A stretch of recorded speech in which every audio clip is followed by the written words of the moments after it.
Welcome to Tori Talks TV. I'm Tori. And I'm Dr. S. And this is episode 47 of our show about shows. Start over.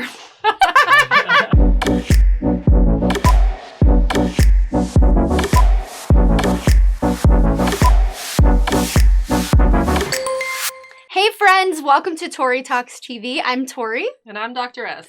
And this is episode 47 of our show about shows and all things TV. Yes. All right, we're going to start this episode off with our segment called TV Tidbits, and I am going to go first today.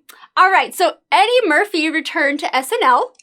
Yes, he was the last host of 2019. Oh, wow. Yeah, and he has not been on SNL since 1984. Oh, that's crazy. Can you believe it's been that long? That was a year I was born. That's true. Do you know that he debuted the year I was born? No way. Isn't that crazy? Weird connection there.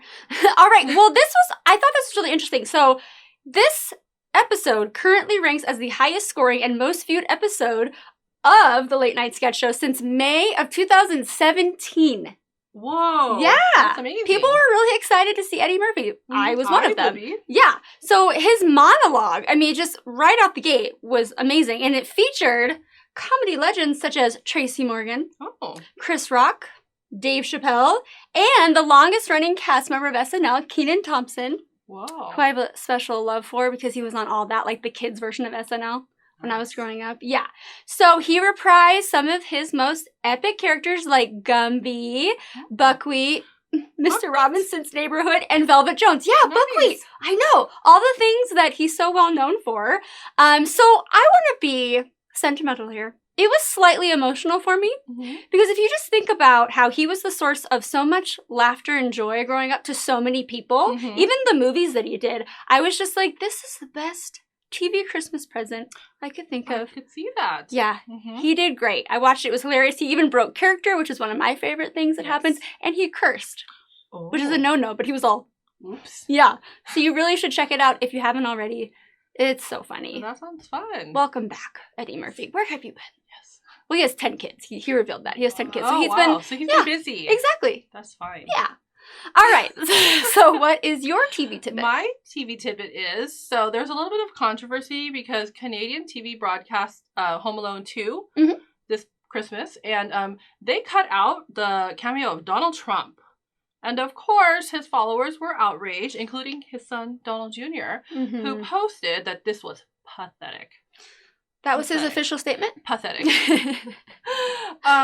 But I kind of was like, oh, that's kind of interesting. So basically, this was actually done 5 years ago, like 2 years before he was elected president. Oh, no way. And a lot of times TV is just, edits movies for length. Yeah. So it really wasn't politically motivated, but of course that's what his followers are saying. Gotcha. But I did a little research, and did you know that Donald Trump, anytime like filmmakers want to shoot anything in one of his buildings, he has a caveat that he has to do a cameo. Oh. Yeah, isn't that interesting? So, like, a lot of times filmmakers will just, like, cut it out because there's no, like, thing in his contract where they're like, you have to keep it in. But this was kept in. And so, so you'll see Donald Trump in, like, Little Rascals. He was in a movie called Ghost Can't Dance and Zoolander. Oh, yeah. So, I mean, it's not a big deal, but of course it became a big deal in the Twitter sphere. Ooh, scandalous. All right. Good to know. Thank you. We will move on now to our next segment, which is called Worth a Watch. Okay. My Worth a Watch is called The Witcher, which is on Netflix. It follows Geralt of Rivia, The Witcher. Okay. Looks a lot like Legolas from Lord of the Rings, but a dirty little guy. Version. And it does star Henry Cavill. I always say his name wrong. He's very believable as his character. Not that I have any reference because I don't know anything about The Witcher, which I kind of like. So I don't have any preconceived notions. I don't have any expectations. Right, exactly. And he's not overdone. I think the character, yes, he looks like Legolas, but he doesn't act like it. I don't think there's any. It's so easy for me to compare it to Lord of the Rings and Game of Thrones. But really, I think it's in a category of its own because it seems more fantasy to me than any of these, either the movie or that show. So. I've only seen 3 episodes, I'll be honest, but the story is building up and unfolding nicely, in my opinion. The pace seems really smooth. The production is great, special effects. There's magic. I saw one episode. Oh, you did? And I'm into it. Yeah. I kind of like that there is like a female main character that I'm curious to see. There's two. She like roars. Keep watching. Oh. There's another one. There's battle scenes. Look at these ladies. Which I'm like, well, I don't love battle scenes, but then I like to see how well they can be done. I'm glad you brought that up because I also don't like battle scenes. I think they're too drawn out and they're too long, and I'm like, we get it, right? But these ones were done really well, and the choreography's really good. And instead of losing me halfway through, like that usually happens, I'm like, I'm in it, and it keeps my attention. It's more like graphic novelesque violence too, where like blood splatters. Yes. In a like Tarantino-esque kind of way. And I've always been okay with that because it's kind of like less real to me.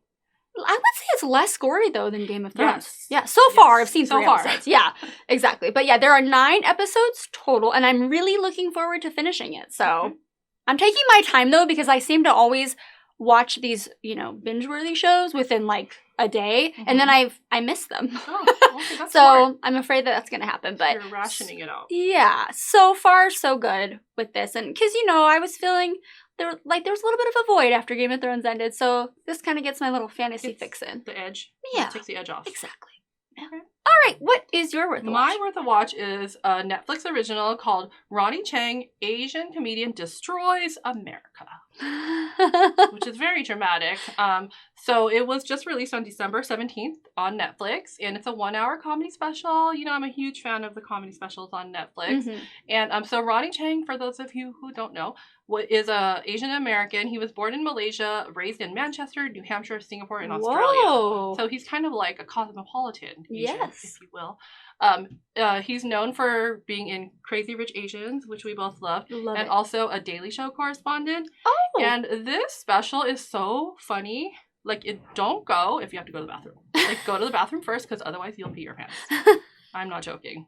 Oh. Yeah, it's so funny. He really gives insight into what it's like to be like an Asian in America. He makes jokes about like American culture, like our addiction with like excessive consumption, like Amazon Prime, how like Prime 2-day shipping is not enough. Same-day shipping's not enough. Guilty. We need Prime now. Yep. We don't just need Prime now. We need Prime past.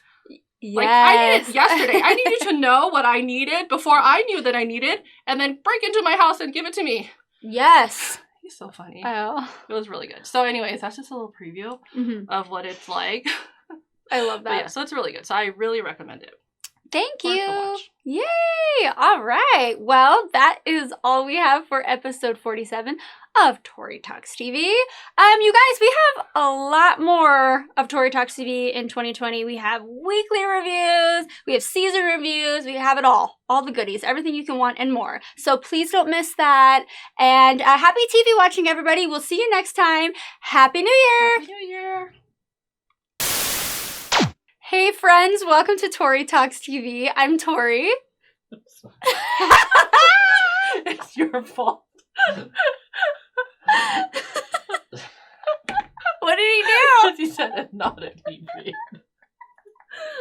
Oh, you're messing up my makeup.